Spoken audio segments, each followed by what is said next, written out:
собственное производство, но с учетом экстремальных температур нашего региона. В Амгинском районе третью зиму тестируют дом из соломы. В Амгинском районе, селе Покровка, третью зиму тестирует дом из соломы.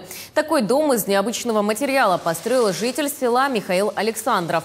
После изучения существующих технологий изготовления соломенных панелей в европейских странах и на юге России, Александровы занялись собственным производством, но с учетом экстремальных температур нашего региона и построили тестовый дом. Испытания соломенных блоков проводили в лаборатории СВФУ. Зимовка в этом доме вот уже третий год проходит успешно. При минус 60-градусных морозах температура в доме держится в пределах 20-23 градусов тепла.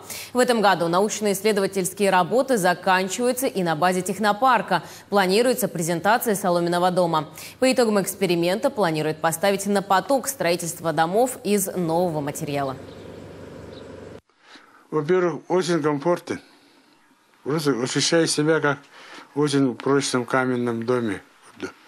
Во-первых, и во-вторых, вот когда мы все вот эти все узлы, все параметры, все обследуем, выберем подходящие, уже почти все закончили.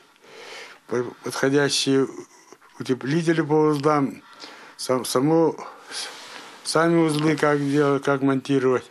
И он значительно теплее, чем брусовый, традиционный наш брусовый дом будет. Ну и опять-таки еще добавлю, что он комфортнее будет.